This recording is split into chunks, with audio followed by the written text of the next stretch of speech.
कहानियाँ ही तो हैं जो बिना किसी ताले के हमारे दिल में कैद हो जाती हैं। तो आइए आइए सुनते हैं दिव्यांश श्रीवास्तव की एक और कहानी।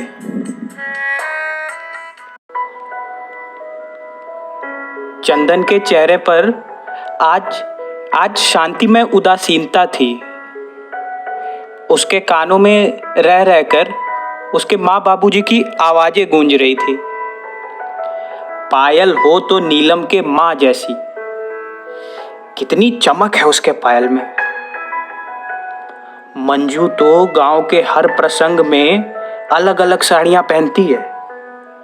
ना जाने इतनी साड़ियां उसके पास आती कहां से है। सावित्री, अगर मेरे पास एक काली सदरी होती तो इस पैंट पर खूब जमती। इस बार घर से आते वक्त चंदन निश्चय करके आया था कि जब दीपावली में घर जाऊंगा तो माँ के लिए पायल, दर्जन भर साड़ियाँ और बाबूजी के लिए एक काली सदरी ले जाऊंगा। लेकिन बेचारा करता क्या, 1000-2000 महीनवारी में क्या क्या करे। कुछ घर खर्च के लिए गांव भेज देता और जो बचता वो दाल रोटी से अधिक ही ना रहता था। इस बार तो उसने अखबार बंद करवाने के साथ साथ बिजली की सेवा भी रद्द करा दी थी। लेकिन फिर भी धन एकत्रित ना हो पाया था। चंदन मायूसी से जंगले के बाहर झांक रहा था और चांद की ओर देख के पूछ रहा था कि मैं पैसे वाला क्यों नहीं हूं। ज्यादा ना सही, कम से कम इतना तो कमाता कि माँ बाबूजी के मन में किसी चीज की इच्छा जागृत हो, उससे पहले वो चीज ले आके उनके सामने रख देता।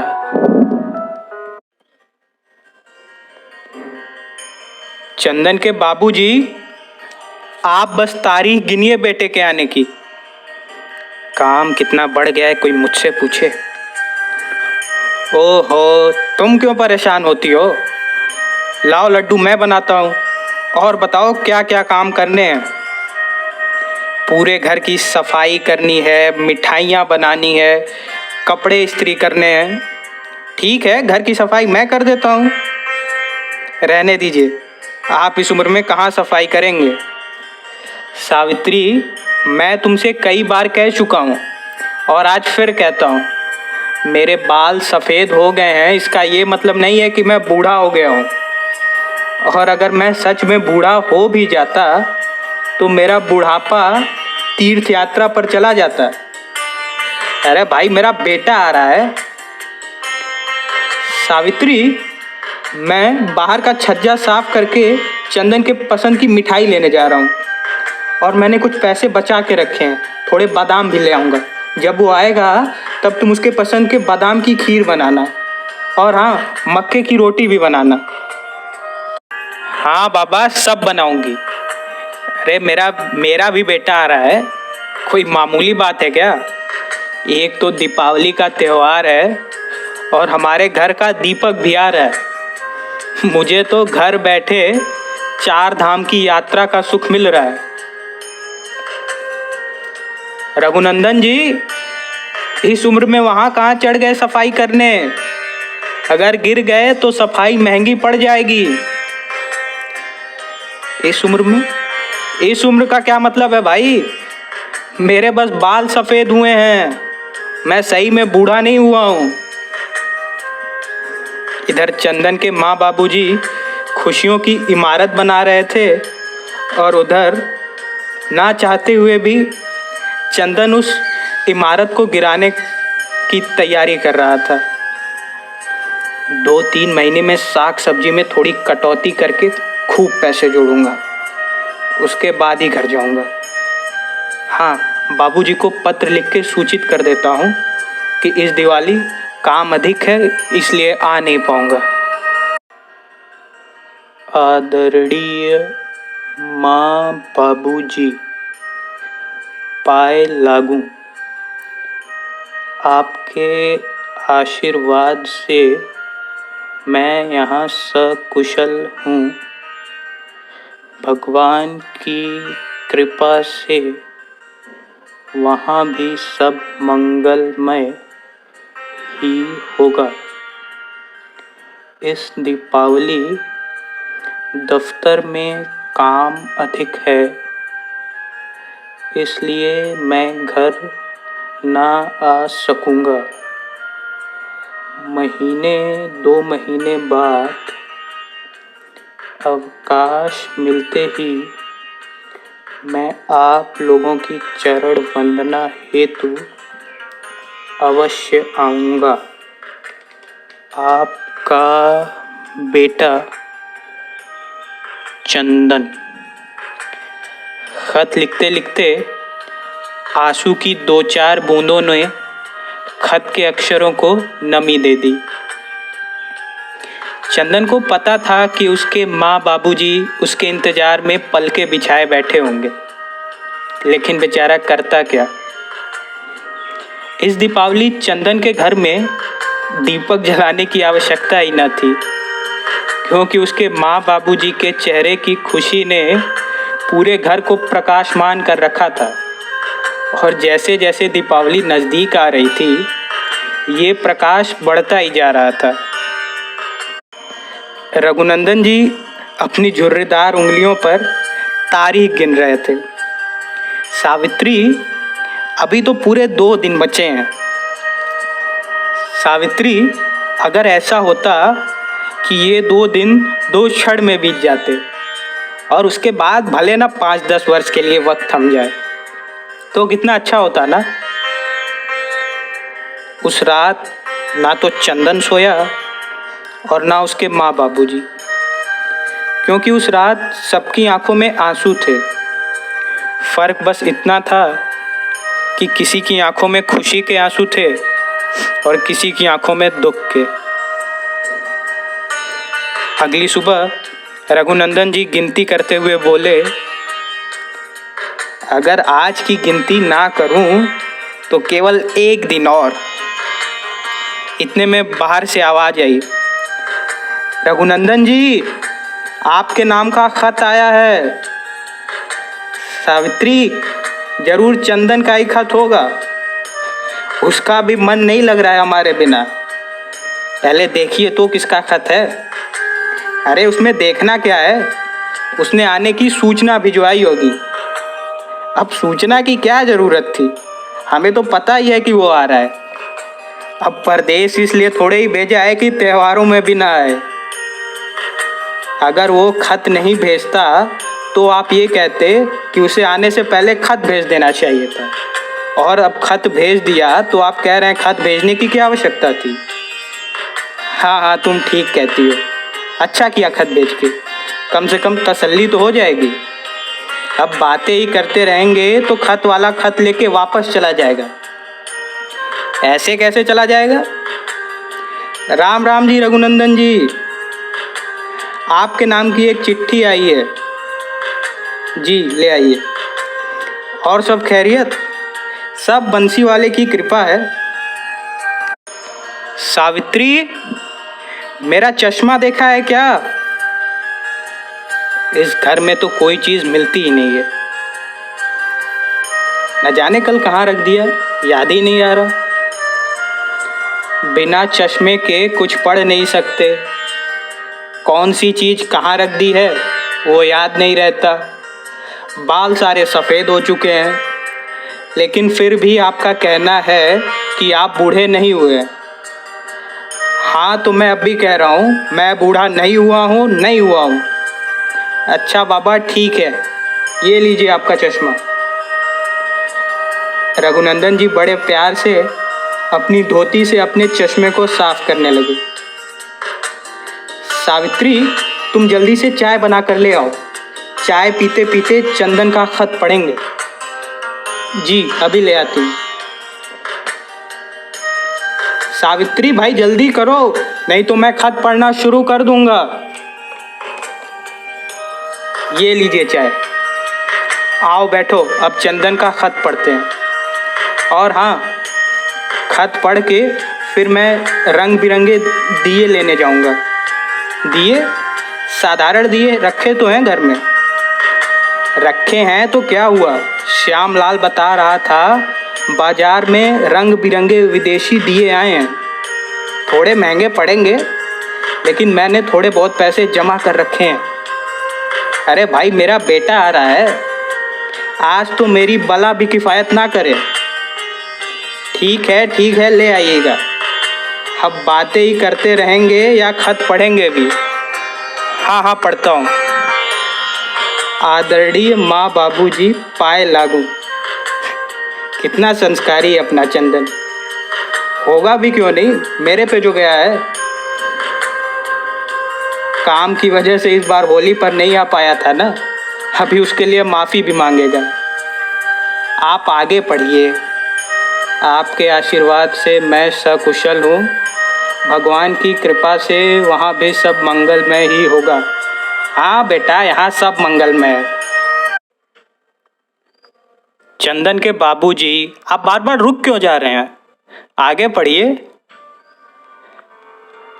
अरे भाई, पढ़ रहा हूँ। वैसे तुम्हें बड़ी बेचैनी अपने बेटे का खत सुनने की। हाँ, आप पढ़िए तो। इस दिवाली दफ्तर। क्या हुआ, तनिक जोर से पढ़िए। रघुनंदन जी ने चश्मे को निकाला और साफ करके फिर से लगाया। आदरणीय माँ बाबूजी पाए लगूँ, आपके आशीर्वाद से मैं सकुशल हूँ। भगवान की कृपा से वहाँ भी सब मंगलमय ही होगा। इस दिवाली क्या, रुक क्यों गए? आगे पढ़िए। चंदन के बाबूजी, आपकी ये खामोशी मेरी बेचैनी बढ़ा रही है। आगे पढ़िए।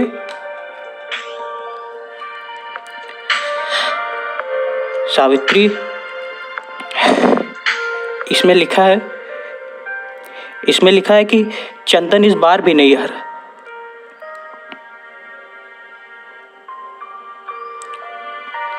इसके पश्चात कुछ देर रघुनंदन सदन में शांति छा गई। फिर कुछ देर बाद सावित्री ने अपने आंसुओं को छिपाते हुए कहा, कोई बात नहीं, किसी जरूरी काम में फंस गया होगा। और आप ही ने तो उसे सिखाया है कि काम है तो जहां है।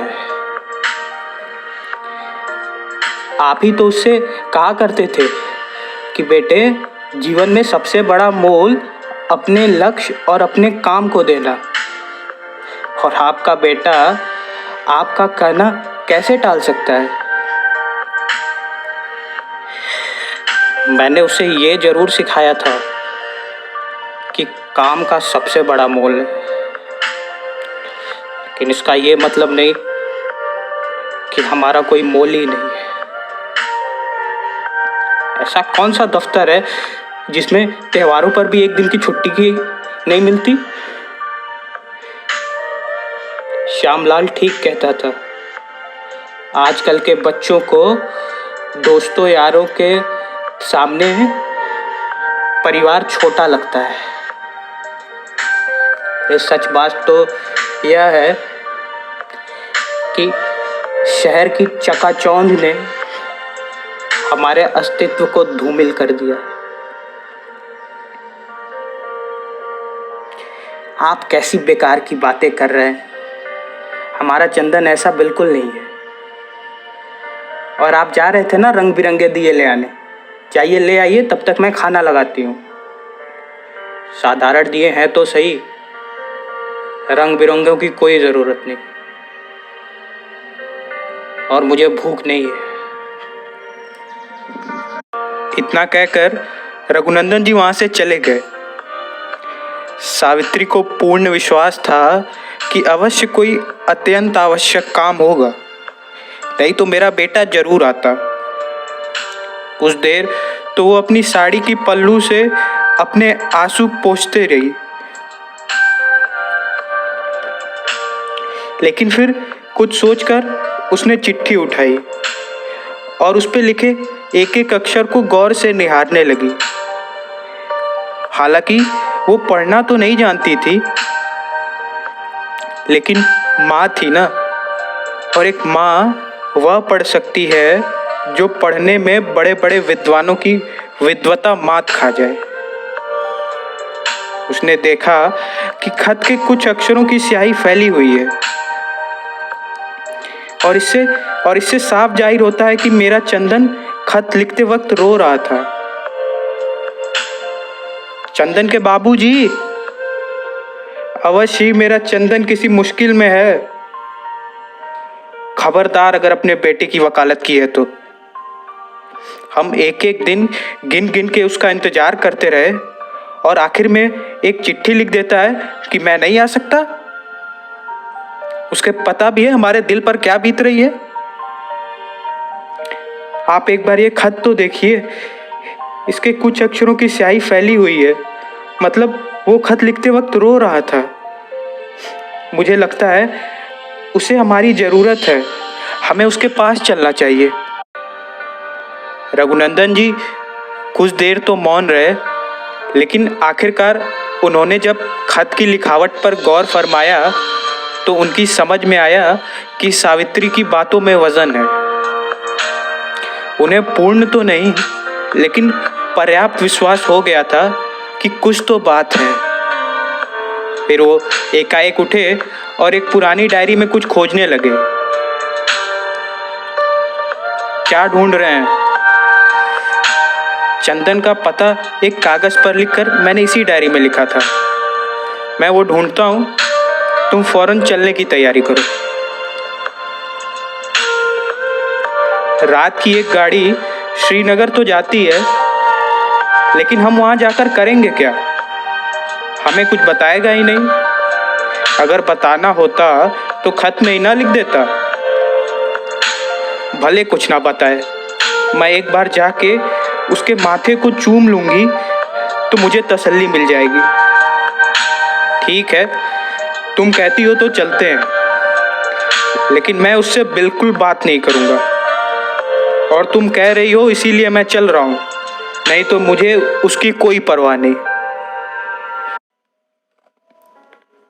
अगली सुबह वे दोनों श्रीनगर पहुंच गए। रघुनंदन जी अंदर से बेहद दुखी थे, और उनके मन में भावनाओं का द्वंद्व चल रहा था। वे ना तो चंदन को गलत ठहरा पा रहे थे और ना ही सही। माना कि काम बताकर नहीं आता, लेकिन एक दिन में कौन सा तूफान आ जाता। सावित्री, मैं तुमसे फिर कहता हूं, मैं उससे जरा भी बात नहीं करूंगा। तुम उससे मिल लेना, फिर आज के आज हम वापस लौट जाएंगे। उसका पता यहां से कुछ ही दूर पर है, घंटे भर से अधिक नहीं लगेगा। कुछ समय पश्चात जब रघुनंदन जी उसके पते पर पहुंचे तो वहां ताला लगा था। सावित्री, देख लो, तुम कह रही थी किसी मुश्किल में होगा, ताला मार के दोस्तों के साथ गया होगा। तुम भले ही उसे माफ कर दो, लेकिन मैं महीने भर उससे बात नहीं करूंगा। वे दोनों आपस में बात कर ही रहे थे कि बगल के घर से एक वृद्ध आदमी निकले। उम्र कोई 70 वर्ष के करीब होगी, लेकिन कद काठी से बिल्कुल रघुनंदन जी के जोड़ीदार मालूम हो रहे थे। भाई साहब, आप लोग किसी को ढूंढ रहे हैं क्या? रघुनंदन जी तो कुछ नहीं बोले, लेकिन सावित्री बोली, जी भाई साहब, यहाँ हमारा बेटा रहता है। इस बार दीपावली पर वो घर नहीं आ सका तो हमने सोचा हम ही आ जाते हैं। अब दीपावली कहीं भी मनाओ, बस परिवार साथ हो। अच्छा, आप लोग चंदन के माँ बाबूजी हैं?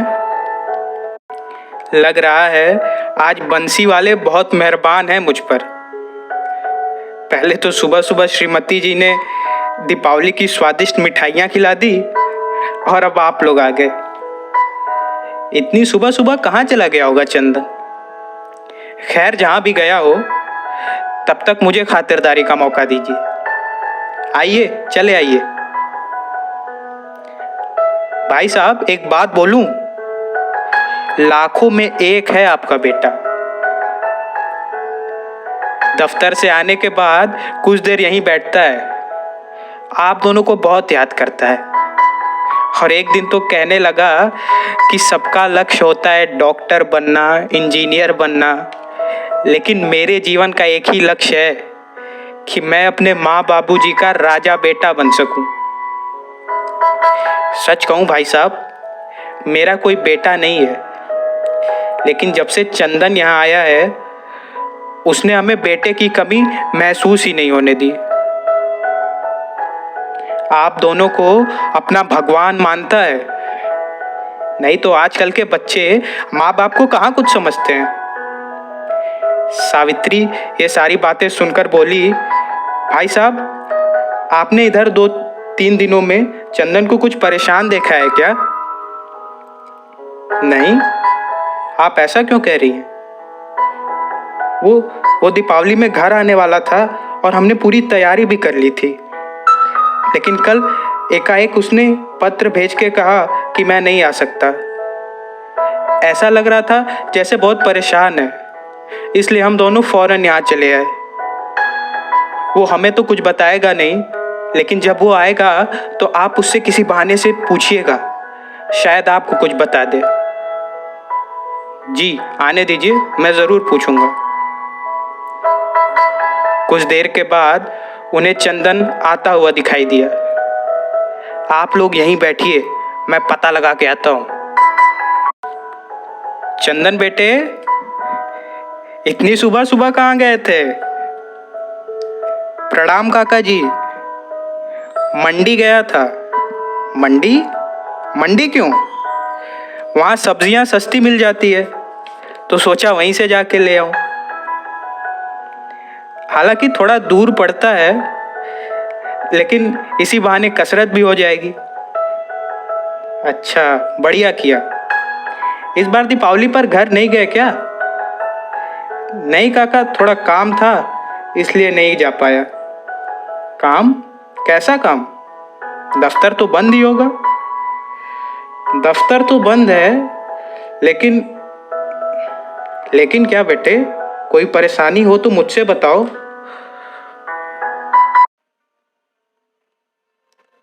चंदन भरी हुई आंखों के साथ बोला, अब आपसे क्या छुपाऊं काका। पिछली बार जब घर गया था तो माँ बाबूजी से कह रही थी कि पड़ोस की मंजू काकी के पास कितनी साड़ियाँ हैं, और एक दिन बाबूजी भी कह रहे थे कि मेरे पास काली सदरी होती तो इस पैंट पर जमती। अब वो लोग मुझसे तो कुछ कहते नहीं, लेकिन एक बेटा होने के नाते मेरा फर्ज बनता है ना कि मैं उनकी सारी इच्छाओं को पूरा करने का प्रयास करूं। लेकिन इच्छा तो दूर, मैं उनकी ज़रूरतें भी नहीं पूरी कर पा रहा। मैंने तो बिजली की सेवा भी रद्द करवा दी है कि थोड़े बहुत और पैसे जोड़ सकूं। मुझे पता है माँ बाबूजी मेरा इंतज़ार कर रहे होंगे, मुझे जाना चाहिए था, लेकिन कुछ दिनों में मैं ये सारी चीज़ें लेकर जरूर जाऊंगा। रघुनंदन जी और सावित्री ये सारी बातें सुन रहे थे। सावित्री, आज पहली बार मुझे बुढ़ापा महसूस हो रहा है। मैं बूढ़ा हो गया सावित्री, मैं बूढ़ा हो गया, क्योंकि मेरा बेटा बड़ा हो गया है। इसके बाद रघुनाथ जी झट से जाकर चंदन के गले से लिपट गए। बेटे, भगवान तेरे जैसा बेटा सबको दे। दीपावली की शुभकामनाएं देते हुए मैं इस कहानी को ख़त्म करता हूँ। इस कहानी को अपने सभी जानने वालों के साथ शेयर ज़रूर करें, और कहानी कैसी लगी ये कमेंट